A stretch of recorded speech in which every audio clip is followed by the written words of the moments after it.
ನಮಸ್ಕಾರ ವೀಕ್ಷಕರೇ, ಓಲಿ news YouTube ಚಾನಲ್ಗೆ ಮತ್ತೊಮ್ಮೆ ನಿಮಗೆಲ್ಲ ಸ್ವಾಗತ. ನಾನು ನಿಮ್ಮ ಗೆಳೆಯ ಇಟ್ಗೆ ಹೇಮಂತ್. ಕರ್ನಾಟಕದ ಮಾಜಿ ಮುಖ್ಯಮಂತ್ರಿ BS ಯಡಿಯೂರಪ್ಪ ಹಾಗೂ ಅವರ ಕುಟುಂಬಕ್ಕೆ ನವಗ್ರಹಗಳ ಕಾಟ ಶುರುವಾಗಿದೆಯಾ ಅಂತಕ್ಕಂಥ ಒಂದು ಚರ್ಚೆ ಇದೀಗ ರಾಜ್ಯ ರಾಜಕಾರಣದಲ್ಲಿ ಆರಂಭಗೊಂಡಿದೆ. ಬಿಜೆಪಿಯ ಪ್ರಮುಖ 9 ನಾಯಕರು ಇದೀಗ ಯಡಿಯೂರಪ್ಪನವರ ವಿರುದ್ಧ ತಿರುಗಿ ಬೀಳಲು ಸೂಕ್ತ ಸಮಯಾವಕಾಶಕ್ಕಾಗಿ ಕಾಯ್ತಾ ಇದ್ದು, ಯಾವುದೇ ಸಮಯದಲ್ಲಿ ಈ 9 ನಾಯಕರು ಯಡಿಯೂರಪ್ಪನವರ ವಿರುದ್ಧ ಹಾಗೂ ಅವರ ಕುಟುಂಬದ ವಿರುದ್ಧ ಸಿಡಿದೇಳ್ತಕ್ಕಂಥ ಸಾಧ್ಯತೆಗಳೇ ಹೆಚ್ಚಾಗಿದ್ದಾವೆ. ಅನೇಕ ಲೋಕಸಭಾ ಚುನಾವಣಾ ಕ್ಷೇತ್ರಗಳ ಟಿಕೆಟ್ ಆಕಾಂಕ್ಷಿಯಾಗಿದ್ದಂತಹ ಬಿಜೆಪಿಯ ಪ್ರಮುಖ ನಾಯಕರಿಗೆ ಬಿಜೆಪಿ ಟಿಕೆಟ್ ಅನ್ನು ನಿರಾಕರಿಸಿದೆ. ಆ ಕಾರಣಕ್ಕೆ ಈ ಬಾರಿ ನಮಗೆ ಟಿಕೆಟ್ ಕೈ ತಪ್ಪಿರ್ತಕ್ಕಂಥದ್ದು BY ವಿಜಯೇಂದ್ರ ಹಾಗೂ BS ಯಡಿಯೂರಪ್ಪನವರ ಕಾರಣದಿಂದ ಅಂತಕ್ಕಂಥ ಒಂದು ಭಾವನೆಯನ್ನು ಇಟ್ಕೊಂಡಿರ್ತಕ್ಕಂಥ ಈ 9 ಪ್ರಮುಖ ನಾಯಕರು ನವಗ್ರಹಗಳ ರೀತಿಯಲ್ಲಿ ಯಡಿಯೂರಪ್ಪನವರ ಸುತ್ತಲೂ ತಮ್ಮ ಭದ್ರಕೋಟೆಯನ್ನು ನಿರ್ಮಿಸೋದಕ್ಕೆ ಇದೀಗ ಬಿಗ್ ಪ್ಲಾನ್ ಅನ್ನು ಮಾಡ್ತಾ ಇದ್ದಾವೆ. ಈ 9 ನವಗ್ರಹಗಳ ಒಂದು ನೇತೃತ್ವವನ್ನು ವಹಿಸಿಕೊಂಡಿರ್ತಕ್ಕಂಥ BS ಯಡಿಯೂರಪ್ಪನವರ ಬಹುಕಾಲದ ಅತ್ಯಾಪ್ತ ಗೆಳೆಯ ಶಿವಮೊಗ್ಗ ನಗರದ ಬಿಜೆಪಿಯ ಬಹುದೊಡ್ಡ ನಾಯಕ ಕರ್ನಾಟಕದ ಮಾಜಿ ಮುಖ್ಯಮಂತ್ರಿ KS ಈಶ್ವರಪ್ಪನವರು. KS ಈಶ್ವರಪ್ಪನವರ ನೇತೃತ್ವದಲ್ಲಿ ಬಿಜೆಪಿಯ ಪ್ರಮುಖ 9 ನಾಯಕರು ಇದೀಗ ಒಂದುಗೂಡಿದ್ದು ಯಾವುದೇ ಕ್ಷಣದಲ್ಲಿ BSY ಕುಟುಂಬದ ವಿರುದ್ಧ ತಿರುಗಿ ಬೀಳ್ತಕ್ಕಂಥ ಸಾಧ್ಯತೆಗಳೇ ನಿಚ್ಚಳವಾಗಿದ್ದಾವೆ. ಬನ್ನಿ ಸ್ನೇಹಿತರೆ, ಹಾಗಾದರೆ ಆ 9 ನಾಯಕರು ಯಾರು? ಆ 9 ನಾಯಕರು ಯಾವ್ಯಾವ ಕಾರಣಕ್ಕೆ BS ಯಡಿಯೂರಪ್ಪ ಅವರ ಕುಟುಂಬದ ವಿರುದ್ಧ ತಿರುಗಿ ಬೀಳ್ತಕ್ಕಂಥ ಒಂದು ತಯಾರಿಯಲ್ಲಿದ್ದಾರೆ ತಿಳ್ಕೊಂಡು ಬರೋಣ. ಅದಕ್ಕಿಂತ ಮುಂಚೆ ನೀವು ನನ್ನ ಓಲಿ ನ್ಯೂಸ್ ಯೂಟ್ಯೂಬ್ ಚಾನಲ್ಗೆ ಸಬ್ಸ್ಕ್ರೈಬ್ ಮಾಡ್ಕೊಂಡಿಲ್ಲ ಅಂದರೆ ದಯವಿಟ್ಟು ಸಬ್ಸ್ಕ್ರೈಬ್ ಮಾಡ್ಕೊಂಡು ಬೆಲ್ ಬಟನನ್ನು ಕ್ಲಿಕ್ ಮಾಡಿ. ನಾನು ಕೊಡ್ತಕ್ಕಂಥ ಮಾಹಿತಿ ನಿಮ್ಗೆ ಇಷ್ಟ ಆಗಿದ್ರೆ ಈ ವಿಡಿಯೋಗೆ ಲೈಕ್ ಮಾಡಿ, ಶೇರ್ ಮಾಡಿ, ಕಮೆಂಟ್ ಮಾಡಿ. ಹೌದು ವೀಕ್ಷಕರೇ, ಕರ್ನಾಟಕ ರಾಜ್ಯದ ಬಿಜೆಪಿಯ ಪ್ರಮುಖ 9 ನಾಯಕರು ಇದೀಗ BS ಯಡಿಯೂರಪ್ಪನವರ ವಿರುದ್ಧ ತಿರುಗಿ ಬೀಳೋ ತಯಾರಿಯಲ್ಲಿ ತೊಡಕೊಂಡಿದ್ದಾರೆ. ಈ 9 ನಾಯಕರಲ್ಲಿ ಕೇವಲ ಒಬ್ಬ ನಾಯಕರನ್ನು ಹೊರತುಪಡಿಸಿ 8 ನಾಯಕರು ವಿವಿಧ ಲೋಕಸಭಾ ಕ್ಷೇತ್ರಗಳಿಗೆ ಬಿಜೆಪಿಯ ಟಿಕೆಟ್ ಆಕಾಂಕ್ಷಿಯಾಗಿದ್ದಂಥವರು. ಅದರಲ್ಲೂ ಪ್ರಮುಖವಾಗಿ ಹಾವೇರಿ ಲೋಕಸಭಾ ಕ್ಷೇತ್ರದಿಂದ ತಮ್ಮ ಪುತ್ರನಿಗೆ ಬಿಜೆಪಿ ಟಿಕೆಟ್ ಅನ್ನು ಕೊಡಿಸಬೇಕು, ಆ ಮೂಲಕ ತನ್ನ ಪುತ್ರನ ರಾಜಕೀಯ ಜೀವನಕ್ಕೆ ಒಂದು ಮುನ್ನುಡಿಯನ್ನು ಬರೀಬೇಕು ಅಂತಕ್ಕಂಥ ನಿರೀಕ್ಷೆಯಲ್ಲಿದ್ದಂತಹ KS ಈಶ್ವರಪ್ಪನವರ ಪುತ್ರ KE ಕಾಂತೇಶ್ ಅವರಿಗೆ ಬಿಜೆಪಿ ಹಾವೇರಿ ಲೋಕಸಭಾ ಕ್ಷೇತ್ರದ ಟಿಕೆಟ್ ಅನ್ನು ಯಾವಾಗ ನಿರಾಕರಿಸ್ತೋ ಅದಾದ ನಂತರ ಯಡಿಯೂರಪ್ಪನವರ ಮೇಲೆ ನೇರವಾಗಿ ವಾಗ್ದಾಳಿಯನ್ನ ಈಶ್ವರಪ್ಪನವರು ನಡೆಸಿದ್ದನ್ನು ನಾವೆಲ್ಲ ನೋಡಿದ್ವಿ.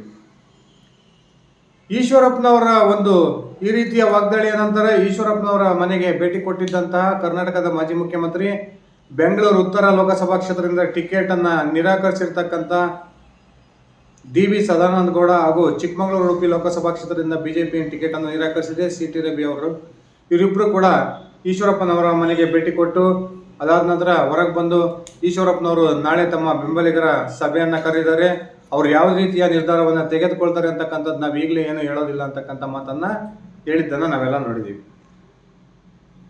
ಚಿಕ್ಕಮಗಳೂರು ಲೋಕಸಭಾ ಕ್ಷೇತ್ರದಿಂದ ಈ ಬಾರಿ CT ರವಿ ಅವರು ಕೂಡ ಟಿಕೆಟ್ ಆಕಾಂಕ್ಷಿಯಾಗಿದ್ದರು. ಶೋಭಾ ಕರಂದ್ಲಾಜೆ ಅವರಿಗೆ ಅವಕಾಶವನ್ನು ಮಾಡಿಕೊಡ್ಲೇಬೇಕು ಅಂತಕ್ಕಂಥ ಕಾರಣಕ್ಕೆ ನನಗೆ BS ಯಡಿಯೂರಪ್ಪನವರ ಕುಟುಂಬದ ಸದಸ್ಯರೇ ನನಗೆ ಟಿಕೆಟ್ ಅನ್ನು ತಪ್ಪಿಸಿದ್ರು ಅಂತಕ್ಕಂಥ ಒಂದು ನೋವು. ಅಷ್ಟೇ ಅಲ್ಲದೆ ಕಳೆದ ವಿಧಾನಸಭಾ ಚುನಾವಣೆಯಲ್ಲಿ ಯಡಿಯೂರಪ್ಪನವರ ಪರಮ ಶಿಷ್ಯನಾಗಿರ್ತಕ್ಕಂಥ ತಮ್ಮಯ್ಯಗೌಡನವರ ವಿರುದ್ಧ CT ರವಿ ಅವರು ಸೋತರು.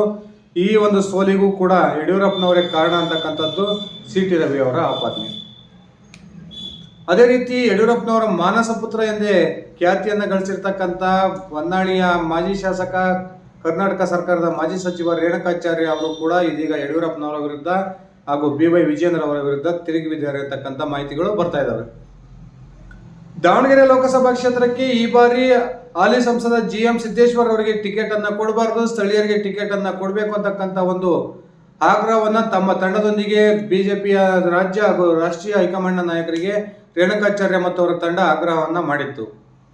ಆದರೆ ಕೊನೆಗೂ ಕೂಡ ಬಿಜೆಪಿ ಹೈಕಮಾಂಡ್ ಯಡಿಯೂರಪ್ಪ ಮತ್ತು ಅವರ ಪುತ್ರ BY ವಿಜಯೇಂದ್ರ ಅವರ ನಿರ್ದೇಶನದಂತೆ GM ಸಿದ್ದೇಶ್ವರ್ ಅವರ ಪತ್ನಿ ಗಾಯತ್ರಿ ಸಿದ್ದೇಶ್ವರ್ ಅವರಿಗೆ ಟಿಕೆಟ್ ಅನ್ನ ಘೋಷಣೆ ಮಾಡಿದೆ.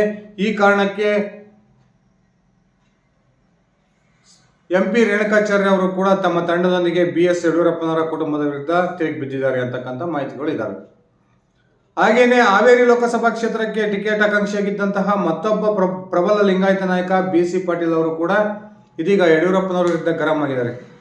ನಾನು ಕರ್ನಾಟಕ ರಾಜ್ಯದಲ್ಲಿ 4 ವರ್ಷಗಳ ಕಾಲ BJP ಸರ್ಕಾರ ಆಡಳಿತದಲ್ಲಿರೋದಕ್ಕೆ ನಮ್ಮ ತ್ಯಾಗನೇ ಪ್ರಮುಖವಾದ ಕಾರಣ. ಆ ಕಾರಣದಿಂದಾಗಿ ನಮಗೆ ಈ ಬಾರಿ BJP ಟಿಕೆಟ್ ಅನ್ನ ಹಾವೇರಿ ಲೋಕಸಭಾ ಕ್ಷೇತ್ರಕ್ಕೆ ನನಗೇ ಕೊಡಬೇಕು ಅಂತಕ್ಕಂಥ ಆಗ್ರಹವನ್ನ BC ಪಾಟೀಲ್ ಅವರು ಮಾಡಿದರು. ಆದರೆ ಇದೀಗ ಹಾವೇರಿ ಲೋಕಸಭಾ ಕ್ಷೇತ್ರಕ್ಕೆ ಮಾಜಿ ಮುಖ್ಯಮಂತ್ರಿ ಬಸವರಾಜ ಬೊಮ್ಮಾಯಿ ಅವರಿಗೆ BJP ಮಣೆ ಹಾಕಿದೆ. ಆ ಕಾರಣಕ್ಕೆ ಇದೀಗ BC ಪಾಟೀಲ್ ಅವರು ಕೂಡ ಯಡಿಯೂರಪ್ಪನವರೇ ಈ ಒಂದು ನನ್ನ ಟಿಕೆಟ್ ಕೈತಪ್ಪೋದಕ್ಕೆ ಕಾರಣ ಅಂತಕ್ಕಂಥ ಒಂದು ಆಪಾದನೆಯನ್ನ ಮಾಡ್ತಾ ಇದ್ದಾರೆ. ಮತ್ತೊಬ್ಬರು ಕೊಪ್ಪಳದ ಹಿರಿಯ ಸಂಸದ ಸಂಗಣ್ಣ ಕರಡಿ ಅವರಿಗೂ ಕೂಡ BJP ಈ ಬಾರಿ ಟಿಕೆಟ್ ಅನ್ನು ನಿರಾಕರಿಸಿದೆ. ಈ ಟಿಕೆಟ್ನ ನಿರಾಕರಣೆಗೆ ಪ್ರಮುಖ ಕಾರಣ ಯಡಿಯೂರಪ್ಪ ಮತ್ತು ಅವರ ಪುತ್ರ ಅಂತಕ್ಕಂಥ ಆಪಾದನೆಯನ್ನ ಇದೀಗ ಕರಡಿ ಸಂಗಣ್ಣ ಅವರು ಕೂಡ ಮಾಡ್ತಾ ಇದ್ದಾರೆ. ಅದೇ ಅಲ್ಲದೆ ಚಿಕ್ಕೋಡಿ ಲೋಕಸಭಾ ಕ್ಷೇತ್ರದಿಂದ ಟಿಕೆಟ್ ಆಕಾಂಕ್ಷಿಯಾಗಿದ್ದಂತಹ ಉಮೇಶ್ ಕತ್ತಿ ಅವರ ಸಹೋದರ ರಮೇಶ್ ಕತ್ತಿ ಅವರು ಕೂಡ ಇದೀಗ ಯಡಿಯೂರಪ್ಪನವರ ವಿರುದ್ಧ ತಿರುಗಿ ಬಿದ್ದಿದ್ದಾರೆ. 2014ರ ಚುನಾವಣೆಯಲ್ಲಿ ಚಿಕ್ಕೋಡಿ ಲೋಕಸಭಾ ಕ್ಷೇತ್ರದಿಂದ ಆಯ್ಕೆಯಾಗಿದ್ದಂತಹ ಈ ರಮೇಶ್ ಕತ್ತಿ ಅವರನ್ನ 2019ನೇ ಚುನಾವಣೆಯಲ್ಲಿ BJP ಟಿಕೆಟ್ ಅನ್ನು ನಿರಾಕರಿಸಿತು. ಆ ಸಂದರ್ಭದಲ್ಲಿಯೇ BS ಯಡಿಯೂರಪ್ಪ ಮತ್ತು BJPಯ ಪ್ರಮುಖ ನಾಯಕರು ರಮೇಶ್ ಕತ್ತಿ ಅವರಿಗೆ ಮುಂಬರ್ತಕ್ಕಂಥ ಲೋಕಸಭಾ ಚುನಾವಣೆಯಲ್ಲಿ ನಿಮಗೆ ಅವಕಾಶವನ್ನ ಮಾಡಿಕೊಡ್ತೀವಿ ಚಿಕ್ಕೋಡಿ ಲೋಕಸಭಾ ಕ್ಷೇತ್ರದಿಂದ ಅಂತಕ್ಕಂಥ ಮಾತುಗಳನ್ನ ಕೊಟ್ಟಿದ್ರು ಅಂತ ಮಾಹಿತಿಗಳಿದ್ದಾವೆ. ಆದರೆ ಈ ಬಾರಿ ಮತ್ತೊಮ್ಮೆ ಅಣ್ಣಾ ಸಾಹೇಬ್ ಜೊಲ್ಲೆ ಅವರಿಗೆ ಚಿಕ್ಕೋಡಿ ಕ್ಷೇತ್ರದಲ್ಲಿ BJP ಮಣೆ ಹಾಕಿರೋದ್ರಿಂದ ತೀವ್ರ ಅಸಮಾಧಾನಗೊಂಡಿರ್ತಕ್ಕಂಥ ರಮೇಶ್ ಕತ್ತಿ ಅವರು ಕೂಡ ಯಡಿಯೂರಪ್ಪನವರ ಕುಟುಂಬದ ಸದಸ್ಯರ ಮೇಲೆ ವಾಗ್ದಾಳಿಯನ್ನ ಮಾಡ್ತಾ ಇದ್ದಾರೆ. ಅದೇ ರೀತಿ ಮತ್ತೊಬ್ಬ ಪ್ರಮುಖ ನಾಯಕ ಬಸವನಗೌಡ ಪಾಟೀಲ್ ಯತ್ನಾಳ್ ಅವರು ತಾವು ನೋಡಿದ್ದೀರಾ, ಇವರೇನು ಯಾವ ಲೋಕಸಭಾ ಕ್ಷೇತ್ರದ ಟಿಕೆಟ್ ಅನ್ನ ಕೇಳಿರಲಿಲ್ಲ. ಆದರೆ ಯಾವಾಗ ರಾಜ್ಯಾಧ್ಯಕ್ಷರ ಸ್ಥಾನದ ಆಕಾಂಕ್ಷಿಯಾಗಿದ್ದರು, ಅದಾದ ನಂತರ ವಿರೋಧ ಪಕ್ಷದ ನಾಯಕನ ಸ್ಥಾನವನ್ನಾದರೂ BJP ನನಗೆ ಕೊಡುತ್ತೆ ಅಂತಕ್ಕಂಥ ನಿರೀಕ್ಷೆಯಲ್ಲಿದ್ದರು.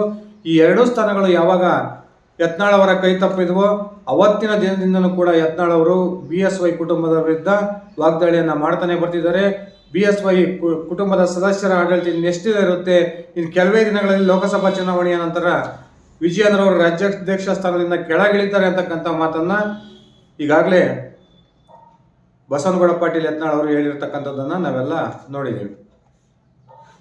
ಹಾಗೆ ಮತ್ತೊಬ್ಬ ಪ್ರಮುಖ ಕಳೆದ ಬಾರಿ ಆಪರೇಷನ್ ಕಮಲಕ್ಕೆ ಒಳಗಾಗಿ BJP ಸೇರ್ಪಡೆಗೊಂಡು ರಾಜ್ಯದ BJP ನೇತೃತ್ವದ ಸರ್ಕಾರದಲ್ಲಿ ವೈದ್ಯಕೀಯ ಸಚಿವರಾಗಿ ಕಾರ್ಯವನ್ನು ನಿರ್ವಹಿಸಿ ಉತ್ತಮ ಕಾರ್ಯವನ್ನು ಮಾಡಿದ್ದಂತಹ ಡಾಕ್ಟರ್ KS ಸುಧಾಕರ್ ಅವರು ಚಿಕ್ಕಬಳ್ಳಾಪುರ ಲೋಕಸಭಾ ಕ್ಷೇತ್ರದ BJPಯ ಟಿಕೆಟ್ ಆಕಾಂಕ್ಷಿಯಾಗಿದ್ದಾರೆ.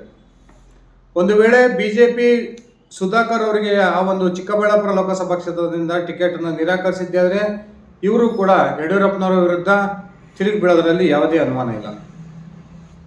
ಈ ರೀತಿ ಸ್ನೇಹಿತರೆ 9 ಗ್ರಹಗಳ ರೀತಿ 9 ಪ್ರಮುಖ BJP ನಾಯಕರು ಇದೀಗ ಯಡಿಯೂರಪ್ಪನವರ ವಿರುದ್ಧ ಹಾಗೂ ಅವರ ಕುಟುಂಬದ ಸದಸ್ಯರ ವಿರುದ್ಧ ತಿರುಗಿ ಬಿದ್ದಿದ್ದು, ಮುಂಬರ್ತಕ್ಕಂಥ ದಿನಗಳಲ್ಲಿ ಒಂದು ಮಾಹಿತಿಯ ಪ್ರಕಾರ ಇವರೆಲ್ಲ ಒಟ್ಟುಗೂಡಿ BJPಯ B ಟೀಮ್ ಅಂತಕ್ಕಂಥ ಒಂದು ರೀತಿಯಲ್ಲಿ ಒಂದು ಹೊಸ ಪಕ್ಷವನ್ನ ಕಟ್ಟುವ ತಯಾರಿಯಲ್ಲಿದ್ದಾರೆ ಅಂತಕ್ಕಂಥ ಮಾಹಿತಿಗಳು ಬರ್ತಾ ಇದ್ದಾವೆ. ಈಗಾಗಲೇ KS ಈಶ್ವರಪ್ಪನವರು ತಾನು ತನ್ನ BS ಯಡಿಯೂರಪ್ಪನವರ ಪುತ್ರ BY ರಾಘವೇಂದ್ರ ಅವರ ವಿರುದ್ಧ ಚುನಾವಣೆಗೆ ಪಕ್ಷೇತರನಾಗಿ ಸ್ಪರ್ಧೆ ಮಾಡ್ತೀನಿ ಅಂತಕ್ಕಂಥ ಮಾತುಗಳನ್ನು ಹೇಳಿದ್ದಾರೆ. ಅದೇ ರೀತಿ ಮತ್ತೊಮ್ಮೆ ರಾಯಣ್ಣ ಬ್ರಿಗೇಡ್ಗೆ ಮರುಚಾಲನೆ ಕೊಡ್ತಕ್ಕಂಥ ಮಾತುಗಳನ್ನು ಆಡಿರೋದು ನಿಮ್ಗೆಲ್ಲ ಗೊತ್ತೇ ಇದೆ. ಈ ಕಾರಣಕ್ಕೆ ಈಶ್ವರಪ್ಪನವರ ನೇತೃತ್ವದಲ್ಲಿ ಎಲ್ಲ 9 ನಾಯಕರು ಸೇರಿ ಮುಂಬರ್ತಕ್ಕಂಥ ದಿನಗಳಲ್ಲಿ BJPಗೆ ಪರ್ಯಾಯವಾಗಿ ಮತ್ತೊಂದು ಪಕ್ಷವನ್ನ ಕಟ್ತಾರ ಅಂತಕ್ಕಂಥ ಚರ್ಚೆಗಳು ಇದೀಗ ರಾಜ್ಯದಲ್ಲಿ ಆರಂಭಗೊಂಡಿದ್ದಾವೆ. ಕಾದ್ ನೋಡೋಣ ಸ್ನೇಹಿತರೆ, ರಾಜ್ಯದಲ್ಲಿ ಅದರಲ್ಲೂ ಕೂಡ BJPಲಿ ಏನೆಲ್ಲ ರಾಜಕೀಯ ಬದಲಾವಣೆಗಳಾಗ್ತವೆ. ಖಂಡಿತವಾಗ್ಲೂ BS ಯಡಿಯೂರಪ್ಪ ಹಾಗೂ ಅವರ ಕುಟುಂಬದ ವಿರುದ್ಧ ಏನು ಈ 9 BJP ನಾಯಕರು ತಿರುಗಿ ಬಿಡೋ ಅವಣಿಕೆಯಲ್ಲಿದ್ದಾರೆ. ಖಂಡಿತವಾಗ್ಲೂ ಬಹುದೊಡ್ಡ ಮಟ್ಟದಲ್ಲಿ ಯಡಿಯೂರಪ್ಪನವರ ಕುಟುಂಬದ ವಿರುದ್ಧ ಈ ನಾಯಕರು ತಿರುಗಿ ಬೀಳ್ತಾರೆ. ಆ ಮೂಲಕ ರಾಜ್ಯಾಧ್ಯಕ್ಷ ಸ್ಥಾನದಿಂದ BY ವಿಜಯೇಂದ್ರ ಅವರನ್ನ ಕೆಳಗಿಳಿಸ್ತಕ್ಕಂಥ ಪ್ರಯತ್ನಕ್ಕೆ ಈ ನಾಯಕರು ಕೈ ಹಾಕ್ತಾರ. BJP ಹೈಕಮಾಂಡ್ ನಡೆ ಈ ಒಂದು ವಿಚಾರದಲ್ಲಿ ಏನಾಗಿರುತ್ತೆ, ಇದೆಲ್ಲ ವಿಷಯಗಳನ್ನ ಕಾದ್ ನೋಡೋಣ ಸ್ನೇಹಿತರೆ. ಇದಿಷ್ಟಾಗಿತ್ತು ನನ್ನ ಇವತ್ತಿನ ವಿಡಿಯೋ. ನಾನು ಕೊಟ್ಟಿರ್ತಕ್ಕಂಥ ಮಾಹಿತಿ ನಿಮ್ಗೆ ಇಷ್ಟ ಆಗಿದೆ, ದಯವಿಟ್ಟು ಈ ವಿಡಿಯೋಗೆ ಲೈಕ್ ಮಾಡಿ, ಶೇರ್ ಮಾಡಿ, ಕಮೆಂಟ್ ಮಾಡಿ. ಅದೇ ರೀತಿ ನೀವಿನ್ನು ನನ್ನ ಓಲಿ ನ್ಯೂಸ್ ಯೂಟ್ಯೂಬ್ ಚಾನಲ್ಗೆ ಸಬ್ಸ್ಕ್ರೈಬ್ ಮಾಡ್ಕೊಂಡಿಲ್ಲ ಅಂದರೆ ದಯವಿಟ್ಟು ಸಬ್ಸ್ಕ್ರೈಬ್ ಮಾಡ್ಕೊಂಡು ಬೆಲ್ ಬಟನ್ ಅನ್ನು ಕ್ಲಿಕ್ ಮಾಡಿ. ಧನ್ಯವಾದಗಳು ಸ್ನೇಹಿತರೆ, ಶುಭ ದಿನ.